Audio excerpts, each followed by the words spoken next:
Good morning or afternoon, no matter where you are. My name is Bill Vick. I am a business chair here in Sonoma County, California, and it's my great pleasure today to offer our monthly You Are Not Alone. And we are not alone today with the CEO and founder of Securieon, Tony Quintong. And Tony, good evening, good morning. How are you today? I'm doing well, thanks, Bill. Thanks for having me today. Looking forward You, to sharing some insights with you. you betcha. Now, Tony and I go back a number of years. Tony was and is a provisor leader in San Jose and also in Pleasanton. So we've known each other through provisors for a long period of time. Tony is as I mentioned before, the CEO and founder of Securieon. And I had a couple of questions around the work you've been doing, Tony, and Securieon. What inspired you to start Securieon, and what's your vision for its future and the impact that Securieon can have on businesses? Well, I started Securieon having a good and successful career both in finance and in the technology industry. In fact, it's funny, I started in the finance industry as an analyst back in the early 80s and then got involved in technology, particularly hardware and software in the mid 80s. And then progressed from there as a person known to come into companies for venture capitalists and other bankers and so forth to look at a company that may have been hitting a pivot, something that was kind of causing it to have some growth challenges. During that journey, I had met Hugh Mackworth and Debbie Coleman, who were the original executives with Apple Computer. And I had come across a company that could use some funding to be acquired. So I was in the capital raise market for a while, and we successfully raised money for buying a server-based security company. But Debbie Coleman, who was, again, the original CFO and COO of Apple, said to me, you need to come up with a name. So I came up with the name Securieon while I was hiking with my dog in Bend, Oregon. And I knew that I had about 3 or 4 days to come up with a name, and that's where it came. And I basically kept the name and utilized it. It started off as Securieon Inc., and then it moved on to Securieon Group as I continued to build the organization with employees and with what I call service providers that I trusted as my own resources. Fantastic. It's a very unique name and it's a unique company. How do you foster a culture of innovation and continuous learning on your team, Tony? Well, as an advisor to a lot of Fortune at the time, Fortune 1000 companies, and now in what I call the low mid market, I don't believe you can be a good to great advisor unless you've had a number of failures and lessons learned from those failures. Those failures also offer you some lessons learned, and they can be very insightful in guiding CEOs and privately held companies and investors, so forth, through the challenges of running a company, hitting a pivot, then pivoting it in. Innovation and being insightful are concepts that you have to keep up with. But the basics of management advisory are the same no matter if you were advising in the 1930s, we are in the 2000s, and the basic principles still apply. It's just that information is more readily available, and the amount of data that's hitting advisors today, they have to be able to synthesize that fairly quickly and then be insightful. How does that apply to their clients, specifically within the client's industry? So we foster a culture of innovation and insightfulness, because if we're not, we're just like any other advisor out there. People want something that they can't necessarily get on the internet. They need a combination of, hey, read it about the internet. Our buyers, our decision makers are sharper today than they have been in the past because they're getting instantaneous information bombarded, and we have to synthesize it and come up with some really insightful ideas as to how that data applies to them. What you say rings so true, Tony. It's like the phrase, the more things change, the more they stay the same. Yeah. What happens is now we're faced with the speed of change, and with technology, with AI, all the other things. I just had a meeting 2 hours ago about key performance indicators, and the KPIs remain the same. Revenue, pipelines, all the other factors that enter into a business, but the way that they're addressed within a team change because of technology. But the same six, key performance indicators still in existence. Yeah. They have not changed. We still need to do the basics. That's fascinating. Um, an example, if you give an example of a challenging client situation that you and Securieon navigated successfully, and what strategies did you employ to make that happen? Well, I can think of a number of them. Remember the whole business model. I may not emphasize this in the beginning, but the whole business model and differentiator for Securieon Group is our ability to look at companies that are going through a pivot. And that pivot is typically driven by both an emotional and financial pain. And I have to be able to, as well as my team, identify it quickly. Because lacking both emotional and financial pain, no decision will ever be made by the client. I say that because that's typically human nature. Now, Hmm. having said that as well, is it because they're going through a pivot and we have to listen extremely well to understand what's driving that pivot? We've been able to come up with some pretty creative solutions around some of the challenges, but then getting the client to actually embrace those challenges and those opportunities for change oftentimes plays into their ego, and we have to find some way to work within their ego or getting it done. I will be upfront about the ego component. The ego 90% of the time sinks a management advisory opportunity. The change isn't going to be there because they just don't want to really make it. So we're doing a better job of identifying the compelling and emotional financial reason for change and then playing off of that as the reason that we're in there. Now, a challenge that we had to tell, I had to tell a particular CEO founder that his son was not qualified to run the company, even though the son had been told since a very young age, you're going to run this company, you're going to run this Wow, company. I can imagine And that's a just how perfect challenging that was. well, I'll tell you what's a perfect example of that. If you continue to inspire children, that's terrific. But if you give them a false sense of hope, you're the greatest, you're terrific at what you do, and you inundate them with that, the minute they hit failure, one, they don't learn from it. Number two, they don't accept it. They're not Right. accountable for what happened. They blame it on somebody else. Hmm. So we were able to turn around a large, over 584 employees bakery, and we're able to give some innovative ideas as to how they might want to expand their market share. Quite frankly, it was refused in the beginning because it was we are fresh baked and we bake daily. They Hmm. said, well, in the market, one of the largest producers of fresh frozen product is Trader Joe's, and they refused to believe that. What really got them was the fact that they had lost all the major venues in the Bay Area as like sports venues. And they Hmm. said, oh, it must be price. It's always price. It really wasn't price. It was a logistics issue. Basically, you Interesting. have to deliver the bread products 3 days in advance of an event. That's part of the requirement of the Major League Baseball, NFL, you name it. They have this strict requirement. What beat them, the client, what beat them out of these projects, and quite frankly, they were already current clients of theirs, was the fact they couldn't deliver a fresh frozen product. The product has to be delivered on Thursday, distributed Thursday, Friday, Saturday for game day and Sunday. They didn't want to do it just strictly because their belief system was we are fresh daily no matter what. I don't care.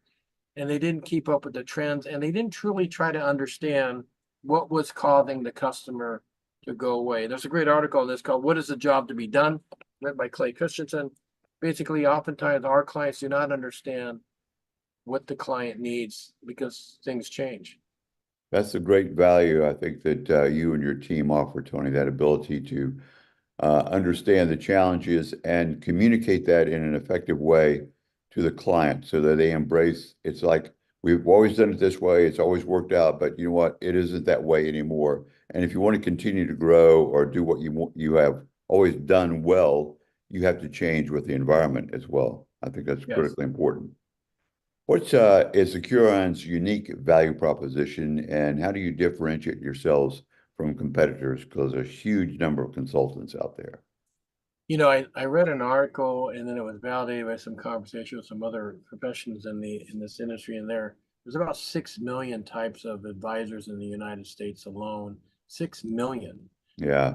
You run the gamut of IT all the way to what I call kumbaya type approaches. I like Kumbaya it. meaning don't worry, we'll get through this Yeah, together. we got this, right? We Yeah. got this. Yeah. I guess the best way to equate the differentiation is I go back to the compelling emotional and financial need.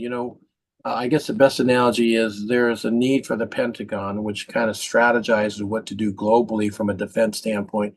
And Mhm. unfortunately, because the Pentagon is so huge, decisions don't always get made quickly. They're not as agile in their ability to change with global Right. geopolitics.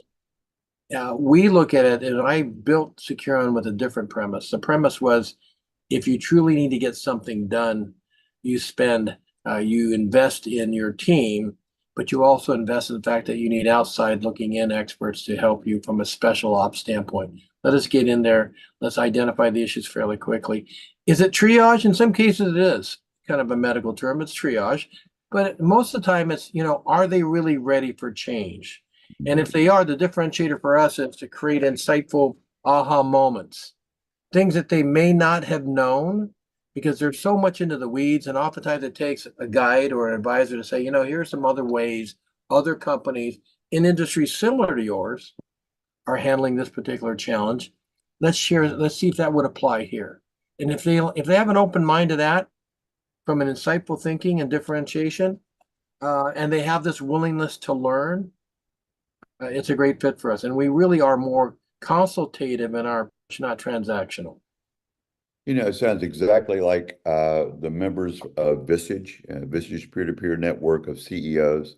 Many of the things you're discussing are the problems that they have, not being able to get out of their own way. But if they're in a room where they can be totally intellectually vulnerable and speak honestly and openly and know that it stays in that room, then they can solve problems and say, maybe what I'm looking at is totally different, than what I think I'm looking at. And I need to be able to make that difference.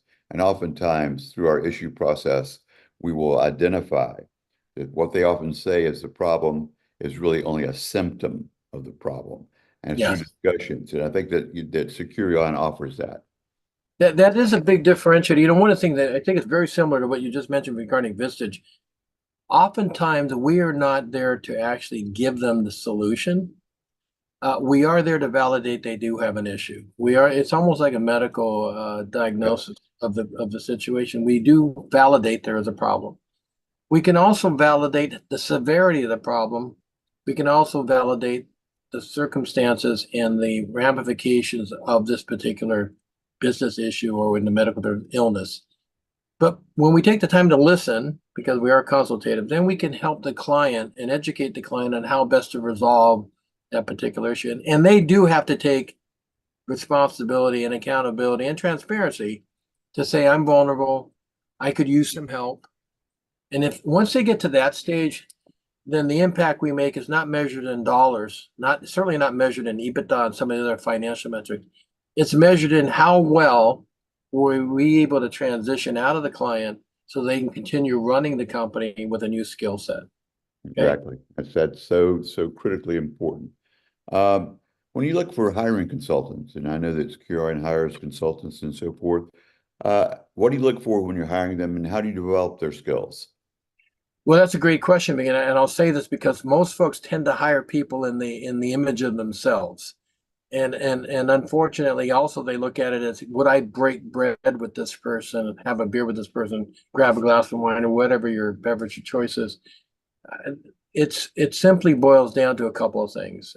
Number one, I'm going to assume they have the core expertise, but I'm going to use a trust but verify quote from Ronald Reagan. Right. I'm going to trust they have the skill set, but I am going to validate that by another references as well. So that's number one. Number two, I'm looking for empathy. I'm looking for their ability to empathize with the situation at hand. And I do a lot of interviews over coffee, over lunch, maybe even over a glass of wine, because how they treat the servers around me, how they treat other people as they're coming in, if they're giving me great eye contact, despite the fact that they may have distractions while we're meeting, that shows me that they really are, in the moment listening and sharing. I also look for organizational skills. Do they come with a set of questions? Are they documented? Are they writing down? Mhm. These little things may sound, oh, that's old school. Well, you know what? It's old school that continues for the future. Because if they prepared for the meeting, that means they're going to prepare for a client. And last but not least, this is absolutely critical for me is do they have the right moral compass? And can I trust them? Because if I can Right. trust them, then their client can trust them as well, or our clients can trust them as well. But it's that moral compass that oftentimes it takes at least 3 meetings for me to really see what that person's all about. Not the first meeting. It'll take me 3 before I make a final decision on bringing somebody on as an employee or even working on a project with Securieon. You know, it's like, again, time tested, all of the principles that go with the ability to communicate effectively, honestly, and make a difference. They haven't changed. I mean, so many consultants will talk about the Rockefeller method or this particular method or the way we do this or, Think and Grow Rich, the concepts of how you relate, being honest, hardworking, and demonstrating skill, okay? And being reliable, that never ends. That always has got to be there. It's not about how shiny and all the bells and whistles you can come up with and how maybe you look great, but when the rubber hits the road, or someone we can count on, someone can do the business and so forth. What is your process for evaluating new business opportunities or potential pivots for a firm? Well, as far as the what I would call customer retainment or customer engaging, try to recruit Mhm. new clients for Securion. Yeah. Well, it's interesting if you take a look at, I'm going to go back to a basic, and everyone has heard me say it before, but oftentimes we forget the job to be done, which means Hmm. what are our clients expecting, whatever service or product that they're utilizing or buying, what do they expect the real job for that product or service to be done? Right. And I do a lot of what I call open-ended questions to really identify why is this an issue and why can't we get that done? Why can't they get that done? So a lot of why questions are involved. The other part is the consultants that I work with and the clients I work with, we've been referred in. And I think what folks have a challenge with is understanding what is the job to be done for that referral source. So if an attorney brings me in, or a banker brings me in, a CPA, a boutique advisor, another fellow advisor, what is the job they're looking for? And I'm not talking about reciprocity and giving them a deal or some lead. They're motivated by one, I truly believe this. They're motivated by, do they add value to the client? And if they can't directly add value, how can they bring a resource in to build the value and deliver the value the client needs? So my first line of customers is not really the end user of what we offer from a management advisory, business advisory service. It's really as a referral source because I am there to make sure they're wildly successful. And again, success is not defined for them by money or deal. Success is defined by a number of other things. And if I can deliver value to them, the referral source continues to build. So that's my first step. It reminds me of my favorite phrase of Tony Quintong, the go-giver. Whenever Mm, you engage with any individual or leader or whatever, it's first thing that comes to your mind is how can I help this person? And it's yes, not about you helping them directly, but you might know someone who can help them. exactly. That I think is all the difference in the world and how you perceive business and why you're so successful in Security. That's absolutely true. Until artificial intelligence, I think it's terrific. But remember, it doesn't add the emotional element, not yet anyway. Right. It doesn't add the emotional element that it basically gathers the data, historical data, current data, and it synthesizes it, it puts it together, and then gives you some options on how it would be worded.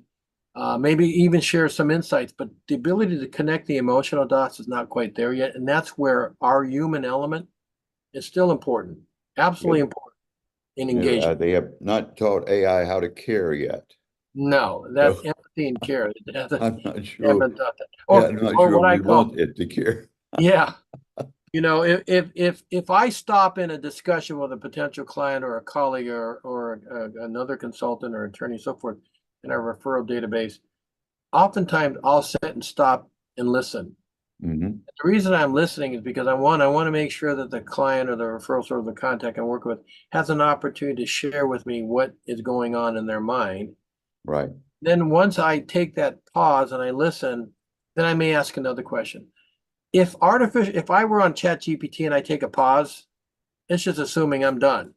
Exactly. And I'm not done. I'm processing, I'm learning, I'm trying to understand how can I help this person Mhm. or this company by just listening. Give me an example, Tony, if you will, maybe of a tough situation you had to make that impacted the firm's direction or operations, a really difficult one. I think you kind of alluded to one earlier with the bread company, with the bakery. Any other that come to mind, a tough situation? Well, I can tell you within Securien, I'll give you one brief one there, then I'll give you one a little bit longer, but not that much longer. Within Securien, I had to change the model. Okay, The model was I had to tell three employees uh, that if they weren't out there networking, if they weren't out there at least building relationships, it was very difficult for me to, one, continue their employment from a payroll standpoint, in addition to paying their industry events. Now, that was a shocker for them. And the reason it was a shocker for them is because that meant you couldn't rely on Tony Quintong. You had to actually rely on yourself. exactly. So part of me was it was difficult to have to say that to some of these folks that were very young in the consulting arena, young both in age and young in experience. But at the same time, it's a great lesson learned for them is, you know what, you've got to be out there and make it happen for yourself. And then I and the company and the other folks will reap the rewards of that. But you got to take care of number one. How do we help you get to that next level? And I put a time limit on it. That's number one. Now, that was painful because several folks didn't make the cut and they left the industry completely. Mhm. If I look at a difficult situation, I had mentioned this before where we had a client and there was a difficult situation within the company itself, the client's company, where an actual physical altercation resulted in someone losing their life. Oh my God. The challenge there is this, and any CEO, anybody in a leadership role, even in a management role, and God forbid in a family role, but cooler heads will prevail. And they're looking for some kind of stewardship, something that they can feel comfortable that somebody's helped them guide through these issues that are both emotional, mainly emotional, and the financial impact was severe as well. And I believe that unless you have experienced some of these challenges personally, you really can't help them professionally. And oftentimes they just need you to be there to listen, and then you've got to really guide them through this, taking everybody's feelings into account. Uh, I'll tell you quite frankly, the investment group we were working with backed out of a particular project because we had a crisis that severe that they would back out. Right. Uh, and that was the last of my concerns. I could find it. Look, at truth be told, people have money to invest. I could find another investment group. Uh, Mhm. it could be blasphemy, but they're a dime a dozen. Where's the value? The value is delivering money to acquire the company. I understand that. And that's Right. important. But the value that I deliver, the value that you deliver, in fact, the value of Visage that I believe from everything I've known and heard, and it's the gold standard. The value is our ability to help with a cooler head, get them through some challenges and guide them through that. And that's what I've done. And that's where the value is. The value isn't in me getting an investment group in. They're needed, but the value is in the operation of the people I work with to get them to the point where they can pick which investment group they want to go with. It's so valuable what you're saying, Tony, because oftentimes, in many instances, especially the money people, the private money, et cetera. It's all about how much can we make? How soon can we make it? It's almost like an equation, but you're always dealing with emotions. You're always dealing with people. And oftentimes it's not how lean or efficient and sharp we can be, which is important, but it's also, are we sustainable? Are we taking care of our clients? Okay, we're taking care of our employees and we're doing what needs to be done. And there's a value in that. And oftentimes, I don't think that value is recognized by consultants like Securieon and others, that Mm. they can bring that value, but the consumer, the client, oftentimes just goes right to the numbers. And I think that over time, someone like yourself and your consultants, they begin to realize there's a lot more here than just the numbers. You Yeah. know, I'm changing the way I think about my business. My family's changing the way they think about the business. and our employees are changing the way we think about the business. And that, I mean, that is extremely, extremely valuable. So what are your goals for Tony Quintong and Securieon? What is your long-term vision, Tony? Well, it's interesting. I personally am looking at reinvesting in myself daily, Mm-hmm. but I have a game plan, and the game plan basically is measured in 3-year increments. Okay. As I say 3 years, everything to me is threes. It could be an age situation. But Never. we only have X amount of time Mm-hmm. during the day, and we have only X amount of time, let's say, to be around. So when I look at goals, I look at the concept we just mentioned, value. Mm-hmm. How valuable is my time? How Right. valuable is my expertise? And then I look at it and say, so who controls the value of time and expertise? Well, I do, which means that if I have to manage my time better, I have to manage how much value I deliver, I better be reinvesting in myself. The Exactly. 3-year goal is this. The 3 simple goals are this. Number one is to stay healthy. That is a goal.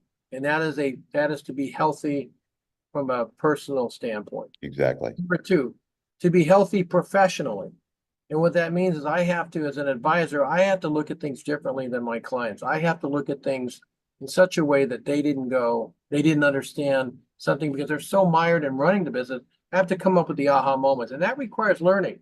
That requires asking a lot of questions. That requires collaboration. And that requires looking at something from somebody's point of view, Mm-hmm. trying to understand their point of view, because there's insights in there. We mentioned earlier about there's a plethora of advisors out there, and there's a plethora of all these types of management advisory programs out there. But it really boils down to is what is it of value we deliver to the clients? And if it's Right. something that was delivered 60 years ago and tried, or it was something that was recently done over the last 90 days, the fact that we can give some new ideas to that client adds value. So that's the professional. And last but not least, and this is the business side, I have the health. That's what I value. I have the mind and the knowledge. That's what I value for delivering insightful services. And then the value is money, and the value is finance. And unless you have the financial runway and plan accordingly, both personally and professionally, you really can't be an advisor. Right. And because Exactly. you become transactional because you need the project versus this may not be a good fit. Let me refer somebody else in that could do it. There's a Exactly. financial component, but going back to personal and health and knowledge for value, sometimes you have to walk away and say, you know what, this is not a good fit for me, but it would be a good fit for somebody else. But frankly, some Exactly. of them might say, you would probably be better talking to a business broker.